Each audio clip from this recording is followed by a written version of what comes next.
Hello everyone, I hope you're healthy, happy, and safe.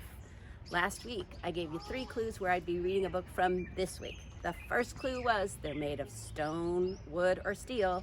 The second clue is you use them to cross over a body of water. And the third clue is that sometimes you walk over them and sometimes you drive. If you guessed I'd be reading to you from a bridge, then you would be correct. The bridge I'm reading to you from today is at Elizabeth Park, and it's a beautiful stone footbridge. The book I'm reading to you today is Iggy, Peck, Architect, written by Andrea Beatty, illustrated by David Roberts. Iggy Peck, Architect.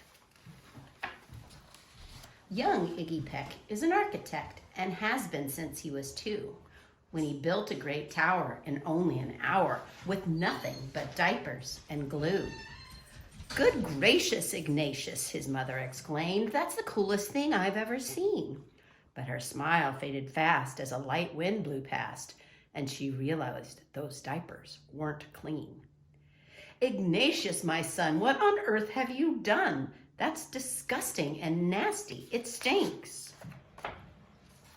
But Iggy was gone. He was out on the lawn using dirt clods to build a great sphinx.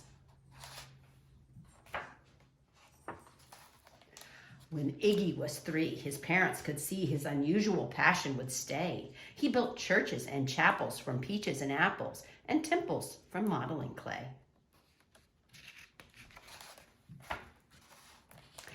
At dinner one night, to his father's delight, Iggy got a bright gleam in his eye, and out on the porch built the St. Louis Arch from pancakes and coconut pie.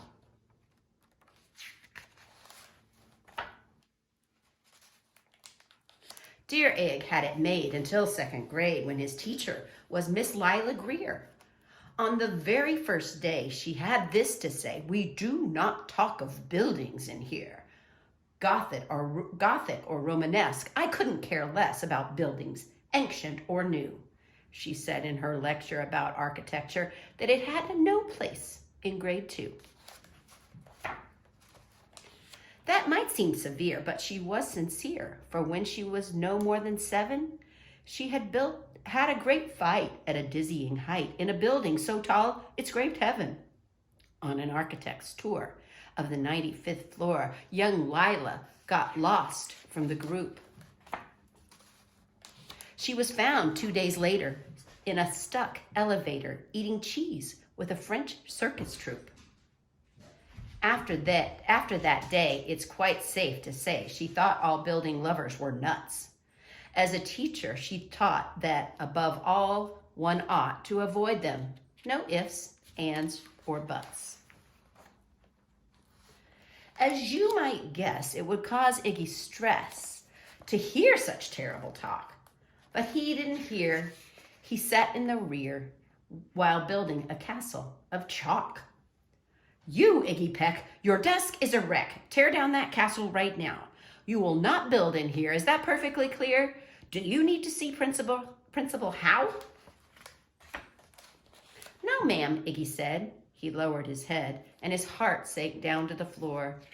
With no chance to build, his interest was killed. Now 2nd grade was a bore. After 12 long days that passed in a haze of reading, writing, and arithmetic, Miss Greer took the class to Blue River Pass for a hike and an old-fashioned picnic. They crossed an old trestle to a small island nestled in the heart of a burbling stream. But they no longer passed than the footbridge collapsed, and Miss Lila Greer started to scream, "We're trapped here! Oh my! Alas, kids, goodbye!" Her eyeballs rolled back in her head. She dropped to the ground with a vague groaning sound, luckily fainted, not dead. The class was amazed. They stood there quite dazed, uncertain of what they should do. But one bright young man was off hatching a plan, which started with Miss Lila's shoe. Soon, each lad and lass there at Blue River Pass was working together as one.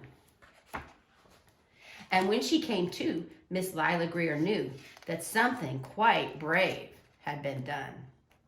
She looked in the air and saw hanging there a structure with cables and braces, and on the far side, beaming with pride, were 17 smiling young faces.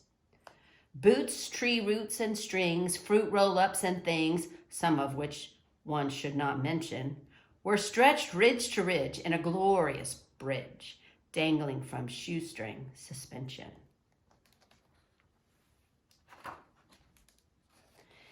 It all became clear to Miss Lila Greer as she crossed that bridge over the stream.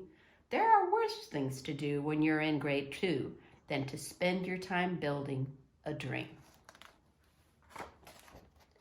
Now every week at Blue River Creek Elementary in 2nd grade, all the school kids can hear, along with Miss Greer, how the world's greatest buildings were made.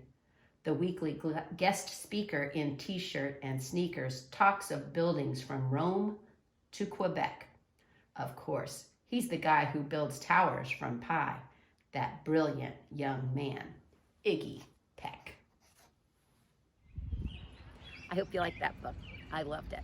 I particularly like the fact that Iggy Peck, architect, wants to draw and build bridges all the time, and his 2nd grade teacher does not think it's a good idea until she's in a situation where she needs a bridge. Then she thinks it's a great idea. Next week, I'll be reading you another book in another location. Here are the 3 clues where I'll be reading from next week. The first clue is they're outside of schools. The second clue is something big and yellow stops there twice a day. And the third clue is you're not allowed to park there. Hope to see you then. Bye-bye.